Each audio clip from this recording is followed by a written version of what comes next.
Republik Pala Perikapi Pak Yom Teh Bintah Oi Mui Mima Rida Tua Gia Nenau Yam Jejen Mang Thun Frau Renuk Nok Mang Klai Hetit Nek Jipon Jo Jimbar Pala Dedang Ani Mung Nabi Bukit Tentang Harkau Ka Mima Mok Bia Repet Mima Tam Jom Rida Bintah Repet Yak Hak Le Bintah Chun Nau Teben Mang Ge Bintah Di Teben Bayo Jom Bufat Yam Klai Hetit. Và đây là một giây phút khó quên trong đời, là những nghi thức không thể thiếu sự dành tặng cho cô dâu chú rể. Vì thế chúng ta hãy dành những ánh nhìn thân thương hướng về để dõi theo. Xin mời cô dâu chú rể dìu nhau trở về với góc phải của sân khấu để cùng nhau thực hiện nghi thức cắt bánh cưới, cùng nhau chia ngọt xế bùng suốt cả cuộc đời này. Kau tội chị chậm nào ray biar ha, tội chị chậm nào ray. Tangan gah nhau tâm jom qua cái chân yang benai. Tay trái của chú rể ôm thật chặt vào eo của cô dâu. Bintah thokran lahi, mang telah hidup nadoi bintah telah khap nhồi yom biama. Tentang sang nọ bintah mau telah khap siknik. Kau buat harus ada gay. Sang nọ bintah nyor nuk renom jama. Mak brok di giyar, cebrok anak ba yang tak deng. Nuk jing telah khap. Kelihatan telah khap nuk bibang yuk teh bintah ray terus lenden doanyo. Dok mak thom telah khap krep bang bing tung telah khap neng. Yang la bing tepung telah khap neng. Mihro biprao rupang telah khap doanyo. Abang ni tak kau terjun mak biar yang hak pecung nau dah eo kecil telah khap deng. Kian ngak brok mak ya tepai telah khap. Lenden kering be mak kecok telah khap dai.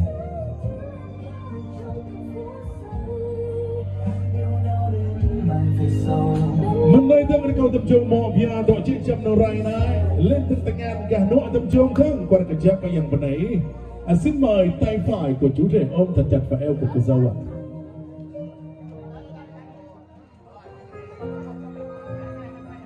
Xin đích gặp nhà bạn ở phía bằng đường đôi. Kau chật hấp nâu rọc lại bằng tலை khắp từ đây. Kau khắp cả thế. Rúp hăng khung sang. Klep bằng tầm mê. Karang ceh vai pơi, karang say vai gong. Karang kok vai le, karang yabre vai bong, karang kong vai tengah. Peran jual tua kinyo buang sip, bởi là pi pak yom teh. Mung nai grup nap dei, telah kat tua kinyo botol boklah kita. Tentang teh cing pun, pembuat ko cing adha. Tentang teh cing hala, ko cing pengayo. Tentang teh cing ya, ko cing choknyo. Chok ya nung pelir nau, kerana man huru telah kat tua kinyo. Kili yodon, kau pi pak yom teh bintang. India sehat yang ber, sapran jual, yumak. Yang kedua mereka bintang lah lain baik dah lain. Yang pulang dua kilo, yang kedua mereka lekap dua kilo. Mak ya tepai kering mak kecap ni.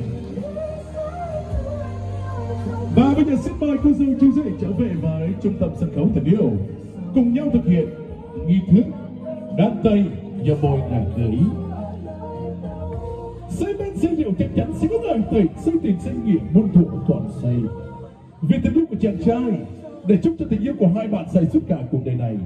Nào đâu xin các bạn toàn thể quý vị, ai dùng bia, nước ngọt, chúng ta hãy cùng rót đầy ly của mình, sau đó uống cạn ly đó là một lời chúc tốt đẹp nhất dành tặng cho cô dâu chú rể trong ngày cưới buổi tiệc hôm nay. Nào, sẵn sàng bắt đầu. Lại nữa nha. Sẵn sàng bắt đầu. 2, 3. 2, 3. 2. Xin chúc mừng.